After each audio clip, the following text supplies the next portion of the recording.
Hello friends, मैं संदेव कुमार आप लोगों को स्वागत करता हूं। मैंने आज आप लोगों के लिए वस्तुनिष्ठ प्रश्न यानी ऑब्जेक्टिव टाइप का क्वेश्चन लाया हूं और क्वेश्चन लाने का मेन कारण यह है कि अधिकांश परीक्षाओं में जेपीएससी, नेट या टीचर या अन्य इससे संबंधित परीक्षाओं में अधिकांश प्रश्न इससे आते रहते हैं। तो इसी को ख्याल में रखते हुए हमने आप लोगों के बीच में जो है वीडियो दिया था। उसके अलावा जो है हमने प्रयास किया कि आप लोगों के बीच में किसी प्रकार के जो है परेशानी ना हो, कोई क्वेश्चन ना छूटे, इसलिए जो है हम कोई objective type question one liner लेकर के आए हैं। तो चलते हैं मित्रों प्रश्न संख्या 1 पर। जल्दी देखेंगे हम लोग। प्रश्न संख्या 1 बिल्कुल जो है बहुत आसान। अक्षांश रेखा किधर से किधर होकर के गुजरती है। तो ये जो है बहुत ही आसान क्वेश्चन हमने दिया था। इसका उत्तर है पूरब से पश्चिम की ओर जो है ये अक्षांश रेखा जो है ये गुजरती है। अब दूसरा क्वेश्चन हमारा, विषुवत रेखा से उत्तरी और दक्षिणी ध्रुव के बीच कितना डिग्री का कोणीय अंतर है। यहाँ देखने का बात है, विषुवत रेखा के उत्तरी और दक्षिणी ध्रुव के बीच, तो ये हमारा जो है 90 डिग्री का जो है कोणीय अंतर पाया जाता है दोस्तों। प्रश्न संख्या 3 क्या है, ध्रुव क्या है। तो ध्रुव एक बिंदु है। हमारा जो ध्रुव है वो ध्रुव जो है हमारा एक बिंदु है। तो उत्तरी ध्रुव और दक्षिणी ध्रुव की और कितने अक्षांश रेखाएं खींची जाती हैं। ये क्वेश्चन नंबर 4 में पूछ रहा हूँ, बतला रहा हूँ आप लोगों को कि उत्तरी ध्रुव और दक्षिणी ध्रुव की ओर कितने अक्षांश रेखाएं खींची जाती है। तो ये जो है हमारा 89 डिग्री तक जो है रेखाएं खींची जाती हैं। और 90 डिग्री को हमने पहले बतलाया कि 90 डिग्री जो है क्या है, एक जो है ये ध्रुव कहा जाता है इसको जो है। अब प्रश्न संख्या 5 है, ध्रुवों सहित अक्षांश रेखाएं कितनी होती हैं। तो ध्रुव को लेकर के यहाँ हमने बोला ध्रुव क्या है, तो ध्रुव एक बिंदु है, इसलिए जो है 89 डिग्री तक यहाँ बतलाया। और ध्रुवों सहित अक्षांश रेखाएं जो होती हैं वो हमारा 180 डिग्री तक होती है ध्रुव को लेकर के। अब प्रश्न संख्या 6 में चलते हैं कि कौन कौन से अक्षांश लघु वृत्त है, यानी छोटा वृत्त है लघु वृत्त। तो देख लीजिए यहाँ सिर्फ विषुवत रेखा को छोड़ करके सभी अक्षांश जो हैं लघु वृत्त कहलाते हैं। प्रश्न संख्या 7 में चलते हैं मित्रों। प्रश्न संख्या 7 में जो है अब देखते हैं हम लोग कि पृथ्वी अपने धुरी तल पर कितने डिग्री का कोण बनाती है। यहाँ ध्यान दीजिएगा, पृथ्वी जो है अपने धुरी तल पर कितने डिग्री का कोण बनाती है और ये सूर्य की परिक्रमा करती है। जैसा कि आप जानते होंगे कि 23.5 डिग्री पर हमारी पृथ्वी झुकी हुई है, लेकिन जो है यहाँ क्या है कि डिग्री पूछ रहा है। तो यहाँ डिग्री जो है जैसे आपको पूछा, इसका उत्तर जो है आपका 66.5 डिग्री हो गया। इसका उत्तर जो है 66.5 डिग्री है। तो प्रश्न संख्या 8 अब आते हैं हम लोग कि ध्रुवीय भाग को किस नाम से जाना जाता है। तो ध्रुवीय भाग को उच्च अक्षांश के नाम से जाना जाता है। ध्रुवीय भाग को क्या कहते हैं, ध्रुवीय भाग को उच्च अक्षांश के नाम से जाना जाता है मित्रों। अब जो है हम लोग देखते हैं क्वेश्चन नंबर 9। तो 9 क्वेश्चन में हम देखते हैं कि भूमध्य रेखीय भाग को किस नाम से जाना जाता है। तो भूमध्य रेखीय भाग को निम्न अक्षांश के नाम से जाना जाता है। यहाँ दोनों हमने जो है दिया है कि ध्रुवीय भाग उच्च अक्षांश और भूमध्य रेखीय भाग निम्न अक्षांश। क्वेश्चन नंबर 10 में आते हैं, सूर्य की किरणें कर्क रेखा पर किस तिथि को दोपहर में चमकती है। तो ये क्वेश्चन उलट करके भी पूछेगा कि ये इसका उत्तर है सही 21 जून। और इस प्रकार से भी क्वेश्चन हो सकता है कि 21 जून को सूर्य की किरणें चमकती है कहाँ। तो आपका जो है उत्तर उस समय जो होगा कर्क रेखा पर। तो यहाँ कर्क रेखा पर जो है सूर्य की किरणें दोपहर में जो चमकती है वो तिथि हमारा 21 जून है। प्रश्न संख्या 11 में देखते हैं, ये भी जो है 10 से रिलेटेड है। नॉर्वे में 21 जून को कितने घंटे का दिन होता है। तो नॉर्वे में जो दिन होता है 21 जून का वो हमारा जो है 24 घंटे का होता है। या यहाँ ये भी क्वेश्चन आपको आ सकता था कि 21 जून को सूर्य की किरणें तिरछी या लंबवत कहाँ चमकती है, कहाँ दिखाई देती है। तो वो आपका जो है आंसर नॉर्वे हो जाता दोस्तों। अब आगे चलते हैं हम लोग। प्रश्न संख्या 12 में बिना समय गंवाए हुए प्रश्न संख्या 12 में बृहद वृत्त या विषुवत रेखा, दोनों एक ही, बृहद वृत्त या विषुवत रेखा की लंबाई कितनी है। तो यहाँ जो है किलोमीटर में अधिकांश जो है दिमाग में रहता है, लेकिन हमने क्या पहले बतलाने का प्रयास किया है कि मील में। तो यदि मील में पूछेगा तो ये 24,900 मील जो है बृहद वृत्त और विषुवत रेखा की लंबाई होती है। और यदि किलोमीटर में है तो किलोमीटर में 40,075 किलोमीटर होता है दोस्तों। अब जो है प्रश्न संख्या 13 में आते हैं, किन भागों में 24 घंटे का दिन और 24 घंटे का रात होती है। तो इसका उत्तर है उत्तरी ध्रुव और दक्षिणी ध्रुव वृत्त में। उत्तरी ध्रुव वृत्त और दक्षिणी ध्रुव वृत्त में जो है हमारा 24 घंटे का दिन और 24 घंटे का रात होता है। तो उत्तरी ध्रुव वृत्त और दक्षिणी ध्रुव वृत्त तो जान रहे हैं आप लोग 66.5 डिग्री का। अब प्रश्न संख्या 14 है, विषुवत रेखा से ध्रुव की ओर जाने पर अक्षांश रेखाओं के बीच की दूरी क्या होती है। तो आप जो है देख रहे होंगे कि ये हमारा है, तो जैसे जैसे जो है चूँकि पूरब से पश्चिम, तो जैसे जैसे जो है विषुवत रेखा से ध्रुव की ओर जाते हैं वैसे वैसे क्या होती है, दूरी में जो है घटते जाता है, जैसे जैसे हम विषुवत रेखा से ध्रुव की ओर जाते हैं। अब क्वेश्चन नंबर 15 में आ रहे हैं कि 90 डिग्री उत्तरी एवं 90 डिग्री दक्षिणी अक्षांश क्या है। तो हमने इस क्वेश्चन को पहले भी दूसरे ढंग से बतलाया था। तो 90 डिग्री उत्तरी और 90 डिग्री दक्षिणी अक्षांश जो है एक बिंदु है। प्रश्न संख्या 16, पृथ्वी की ध्रुवीय परिधि कितना है। यहाँ जो है ध्रुवीय परिधि पूछा जा रहा है। तो ध्रुवीय परिधि इसका जो है 40,008 किलोमीटर है ध्रुवीय परिधि। अब जो है प्रश्न संख्या 17, एक गोलार्ध की ध्रुवीय परिधि कितनी होती है। यहाँ देखिएगा एक गोलार्ध की ध्रुवीय परिधि, तो एक गोलार्ध की ध्रुवीय परिधि जो है 20,004 किलोमीटर जो है एक गोलार्ध की ध्रुवीय परिधि होती है मित्रों। अब प्रश्न संख्या 18 में आते हैं कि 0 डिग्री से 90 डिग्री उत्तरी ध्रुव की दूरी कितनी होती है। तो 0 डिग्री से 90 डिग्री उत्तरी ध्रुव की दूरी 10,002 किलोमीटर होता है। बहुत ही महत्वपूर्ण, ये विभिन्न परीक्षाओं में पूछा जाता है। अधिकांश जो है प्रतियोगी परीक्षाओं में, जेपीएससी, नेट या शिक्षा की अन्य परीक्षाओं में जो है ये सब क्वेश्चन आते ही रहते हैं। क्वेश्चन नंबर 19 देखते हैं अब हम लोग। 19 में क्या है, दो देशांतर रेखाओं के बीच की दूरी कितनी होती है। तो हमने ये वीडियो के भी माध्यम से बतलाया था। तो दो देशांतर रेखाओं के बीच की दूरी, ये जो है हमारा एक देशांतर ये हो गया, एक देशांतर, तो इससे इसके बीच की दूरी जो है हमारा 111.32 किलोमीटर होता है। तो ये क्या है हमारा, आप देख लीजिए कि 111.32 किलोमीटर। यहाँ देखिए आपको स्पष्ट रूप से हमने बतलाने का जो है प्रयास किया है। ये हमारा भूमध्य रेखीय दूरी हो गया और हमारा 360 डिग्री का कोण बनाता है। इसको जब भाग देंगे तो आपका जो है 111.32 किलोमीटर हो जाएगा, जो हमारा एक जो डिग्री से दूसरे डिग्री तक पहुंचने की दूरी को दर्शाता है।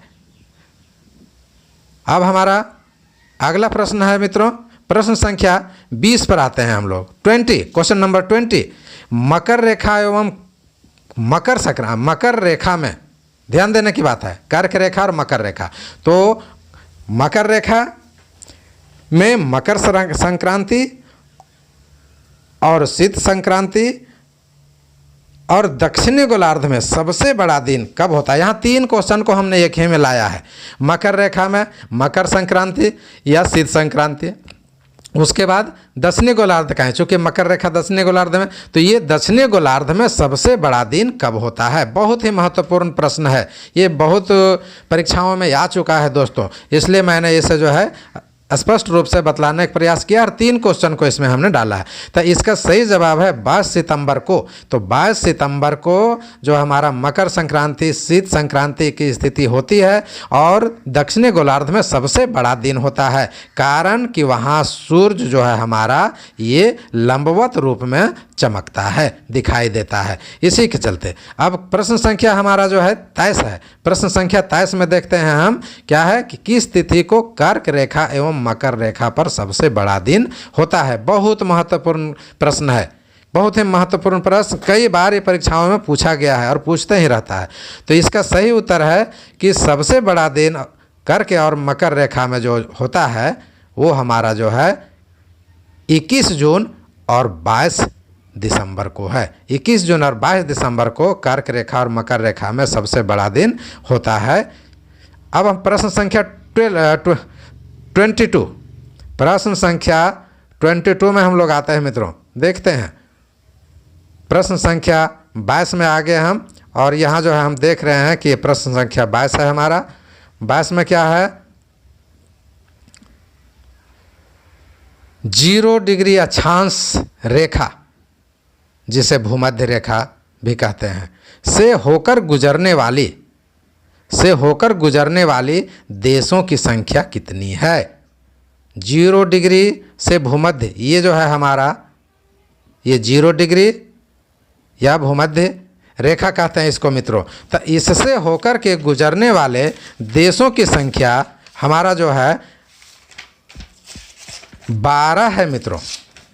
12 कौन कौन है वो आपको जल्दी जल्दी मैं बतलाने का प्रयास करता हूँ। यदि आप नोट करने चाहेंगे तो नोट भी कर लेंगे। ये हमारा है गैला पेगाउस द्वीप जो इक्वाडोर में है, दूसरा इक्वाडोर, तीसरा पेरू, चौथा कोलंबिया की सीमा रेखा पर, पांचवा ब्राज़ील, छठा गैबन, सातवां कांगो, आठवां जायरे, नौवां युगांडा, 10वां कीनिया, 11वां सोमालिया और 12वां इंडोनेशिया। इस प्रकार से 0 डिग्री अक्षांश रेखा और भूमध्य रेखा से होकर गुजरने वाले देशों की संख्या हमारा कुल 12 है। अब हम प्रश्न संख्या 23 पर आते हैं। ये हमने 0 डिग्री से बतलाया। अब जो है प्रश्न संख्या 23 हमारा है 23 में, मकर रेखा से होकर गुजरने वाले देशों की संख्या कितनी है? ये मकर रेखा से, ध्यान दीजिएगा, तो मकर रेखा से गुजरने वाले देशों की संख्या जो है हमारा 10 है। इसे भी आप जल्दी जल्दी सुन लें। पहला चिली, दूसरा अर्जेंटीना, तीसरा पैराग्वे, चौथा ब्राज़ील, पांचवा नामीबिया, छठा बोत्सवाना, सातवां दक्षिण अफ्रीका, आठवां मोजाम्बिक, 9वां मेडागास्कर और 10वां जो है हमारा ऑस्ट्रेलिया है। ये इन 10 देशों से होकर के मकर रेखा जो है गुजरती है। बहुत महत्वपूर्ण प्रश्न है दोस्तों। प्रश्न संख्या 24 में देखते हैं, कर्क रेखा से होकर गुजरने वाले देशों की संख्या कितनी है? ये भी बहुत महत्वपूर्ण हमारा सवाल आ गया है। बहुत ही गौर से देखने की आवश्यकता है। कर्क रेखा से मकर रेखा, कर्क रेखा से होकर गुजरने वाले देशों की संख्या 17 है। इसे भी जल्दी जल्दी देख लेते हैं 17 कौन कौन से हैं। तो देखेंगे हम Mexico, Western Sahara, Mauritania, Mali, Algeria, Libya, Nigeria, Chad, मिस्र, सऊदी अरब, UAE, Oman, Bharat, Bangladesh, Myanmar, चीन और 17वां जो हमारा है वो ताइवान है। इस प्रकार से कर्क रेखा 17 देशों से होकर के गुजरती है। अब इससे जो है और बहुत ही महत्वपूर्ण सवाल आपके पास में मैं ला रहा हूँ मित्रों। प्रश्न संख्या 24 देखिएगा, बहुत ही महत्वपूर्ण और बहुत बार पूछा जा चुका है। ये है हमारा कौन सा ऐसा देश है जिससे होकर कर्क रेखा, मकर रेखा और भूमध्य रेखा, तीनों रेखाओं का जिक्र हमने किया है। कर्क रेखा, मकर रेखा और भूमध्य रेखा, ये तीनों रेखा गुजरने वाली जो है वो किस महादेश से गुजरती है? तो ये गुजरती है हमारा अफ्रीका महादेश से। अफ्रीका महादेश से कर्क, मकर और भूमध्य, ये तीनों रेखाएं जो है हमारा गुजरती है दोस्तों। बहुत ही महत्वपूर्ण सवाल हमने आपके सामने रखा। अब जो है प्रश्न संख्या 26 को देख रहे हैं हम लोग। 26 में क्या है? समस्त पृथ्वी पर जो है दिन और रात बराबर होता है। दिन और रात पूरे पृथ्वी पर कब? 23 सितंबर और 21 मार्च को हमारा पूरे पृथ्वी पर दिन और रात बराबर होता है दोस्तों। अब जो है आगे हम देखते हैं क्वेश्चन नंबर 27 में 27, बहुत ही महत्वपूर्ण प्रश्न देखते हैं। लोक्सोड्रोम, ये बहुत ही महत्वपूर्ण प्रश्न आपके सामने मैं रख रहा हूँ। लोक्सोड्रोम जिसको अंग्रेजी में भी हमने लिखा है। तो ये है क्या? ये लोक्सोड्रम जो है हमारा पृथ्वी पर सभी अक्षांशों को एक निश्चित कोण पर काटने वाली एक काल्पनिक रेखा है। आने जितने भी अक्षांश रेखाएं हैं उसे जो है क्या करता है, एक निश्चित कोण पर काटने वाला जो है ये रेखा है, जिसे जो है लोक्सोड्रम कहा जाता है। इसे जो है उलट करके भी आपको दे सकता है मित्रों कि पृथ्वी पर सभी अक्षांशों को एक निश्चित कोण पर काटने वाली काल्पनिक रेखा को किस नाम से जाना जाता है? तो आपका सही जवाब लोक्सोड्रम होगा। अब प्रश्न संख्या 28 में आते हैं, 28। ये भी बहुत महत्वपूर्ण है, कई बार परीक्षाओं में पूछा गया है, नेट में भी कई बार पूछा है, जेपीएससी में भी आते रहता है, शिक्षक परीक्षा में जो है आया है। ये देखिए गोरे, GORE, गोरे के बारे में मैं बतलाने जा रहा हूँ। ये गोरे है क्या?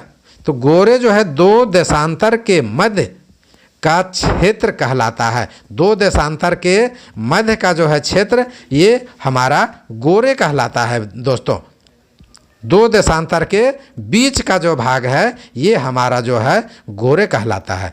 अब प्रश्न संख्या 28 पर आते हैं, 28 को देख रहे हैं। 1 डिग्री देशांतर की दूरी तय करने में कितना समय लगता है? 1 डिग्री देशांतर की दूरी तय करने में हम लोगों को 4 मिनट का समय लगता है दोस्तों।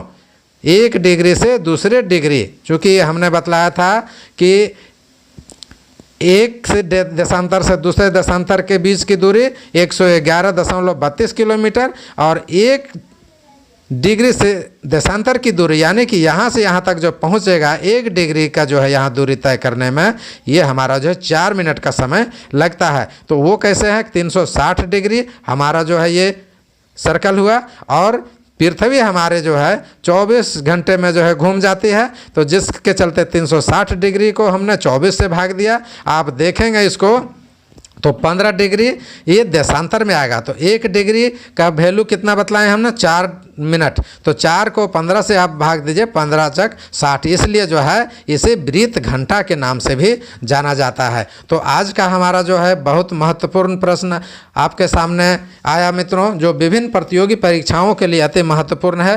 तो आज मैं अपने जो है वस्तुनिष्ठ प्रश्नों को इतना ही आपके बीच सौंप रहा हूं और मैं प्रयास करता हूं कि हमारा जो है ये वीडियो निश्चित रूप से आप लोगों को अच्छा लगेगा। यदि अच्छा लगेगा तो आप लोग हमारा हौसले को बढ़ाएंगे और लाइक और सब्सक्राइब करते हुए कमेंट भी करेंगे, ताकि हम जो है अपने हौसले को बढ़ाए रखें और आपके बीच और भी जो है महत्वपूर्ण प्रश्नों को रख सकूं। बहुत बहुत धन्यवाद।